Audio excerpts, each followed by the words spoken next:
और एक बड़ी खबर आजमगढ़ से है। गौ तस्कर के साथ मुठभेड़ हो गई है। गौ तस्कर लाल मोहम्मद को गोली लगी है। चकमा देकर एक बदमाश मौके से फरार हो गया है। घायल बदमाश को पुलिस ने गिरफ्तार किया है। चोरी की बाइक और असलहा उसके पास से बरामद किया गया है। फूलपुर कोतवाली क्षेत्र में यह मुठभेड़ हुई है। बड़ी खबर हम आपको आजमगढ़ से बता रहे हैं, जहां पर गौ तस्कर के साथ मुठभेड़ हुई है। इस दौरान एक बदमाश मौके से फरार हो गया है। चोरी की बाइक और असलहा बरामद किया गया है। आजमगढ़ के फूलपुर इलाके में यह मुठभेड़ हुई है। गौ तस्कर लाल मोहम्मद को गोली लगी है। घायल अवस्था में पुलिस ने उसको गिरफ्तार भी कर लिया है।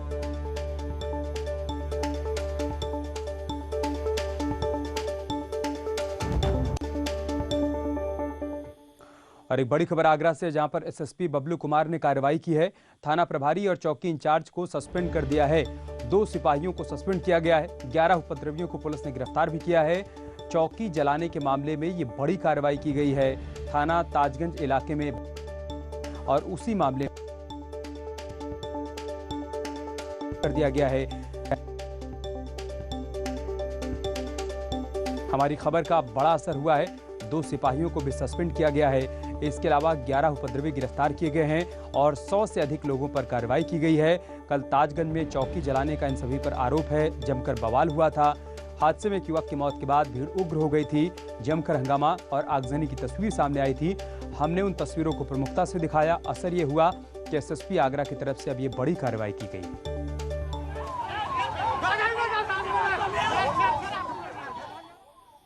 और कानपुर देहात में बिल्डिंग में आग लग गई। आग से झुलसने से एक शख्स की जान चली गई है। करोड़ों का सामान जलकर राख हो गया है। घर में रह रहे लोगों ने कूदकर अपनी जान बचाई है। गांव वालों की मदद से आग पर काबू पाया गया। दमकल की टीम भी मौके पर पहुंची और कड़ी मशक्कत के बाद आग को बुझाया जा सका।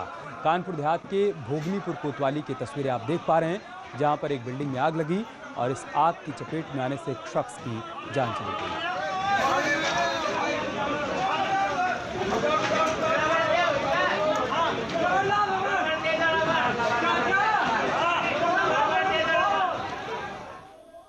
और बदायूं में एक दुकान में आग लग गई। कॉस्मेटिक की दुकान में आग लगी। आग से सारा सामान जलकर राख हो गया है। कोहरे के कारण फायर ब्रिगेड की टीम देरी से मौके पर पहुंची।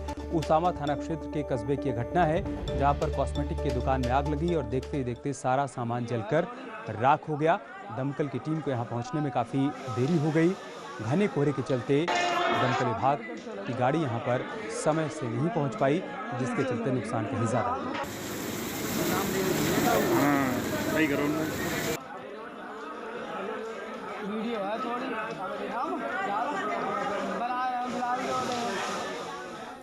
और बागपत में एक्सप्रेसवे पर एक बड़ा हादसा हो गया। घने कोहरे से 12 वाहन टकरा गए हैं और कई लोगों की हालत गंभीर बनी हुई है। ईस्टर्न पेरीफेरल वे पर यह बड़ा हादसा हुआ है, जहां पर एक के बाद एक कई गाड़ियां आपस में टकरा गई हैं, जिसके चलते कई लोग घायल हो गए हैं। घायलों में कईयों की हालत गंभीर बताई जा रही है। उनको अस्पताल में भर्ती करवाया गया है। हाईवे पे जो LHS साइड है आगरा से लखनऊ वाली, उस पे 132 किलोमीटर पे एक एक्सीडेंट हुआ है, जिसमें 8 गाड़ियां आपस में टकराई थी। इस एक्सीडेंट में 3 लोग मृत हो गए हैं और 6 लोग घायल हुए थे विभिन्न गाड़ियों के, जिन्हें सैफई मेडिकल कॉलेज में भर्ती करा दिया गया है। और एक बड़ी खबर मथुरा से भी आ रही है, जहां पर यमुना एक्सप्रेसवे पर बड़ा हादसा हो गया है। 2 हादसों में 5 लोगों की मौत हो गई है। 3 लोग गंभीर रूप से घायल हुए हैं। माइलस्टोन 92 के पास एक हादसा हुआ है, जबकि दूसरा हादसा माइलस्टोन 85 पर हुआ है और इन दोनों ही हादसों में 5 लोगों की जान चली गई है। 3 लोग गंभीर रूप से घायल हुए हैं। उनको अस्पताल में भर्ती करवाया गया।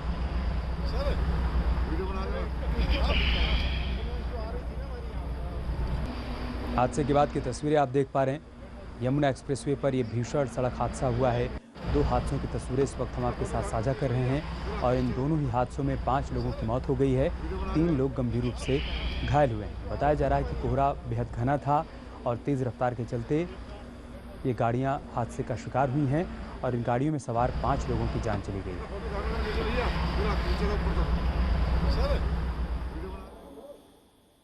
और अब आपको 2 तस्वीरें दिखाते हैं। प्रदेश के 2 अधिकारियों ने अनोखे रूप से नए साल को सेलिब्रेट किया है। लखनऊ पुलिस कमिश्नर ने पुलिसकर्मियों को अटल चौक पर केक खिलाया, तो वहीं गाजियाबाद के डीएम ने कोरोना वॉरियर्स के बीच जाकर नए साल को सेलिब्रेट किया, जिसकी 2 तस्वीरें सामने आई हैं।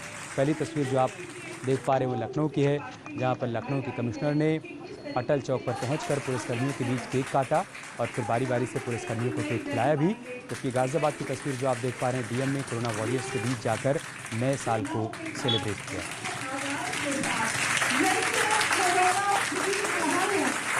तो हमें 2021 को उसी रूप में देखना है और 2020 का समय जरूर हमारे लिए काला रहा है, लेकिन इसने बहुत कुछ हमको सिखाया है। ये जो अनुभव हमको हुआ है वो केवल महीनों का अनुभव नहीं है, साल का अनुभव नहीं है, ये एक शताब्दी का अनुभव है जिसे आज हम लोग अपने पास संजो के रखे हुए हैं। नए साल का आगाज हो गया है। यूपी के अलग अलग शहरों में नए साल की पहली सुबह की तस्वीर हम आपको दिखाएंगे। वाराणसी में आरती के साथ नए साल की शुरुआत हुई तो प्रयागराज में संगम पर लोगों ने मां गंगा से कोरोना से मुक्ति के लिए पूजा अर्चना की। जबकि लखनऊ में लोगों ने कोहरे के बीच नए साल का जश्न मनाया तो ताज नगरी आगरा में लोगों ने नई उमंगों के बीच ताज का रुख किया।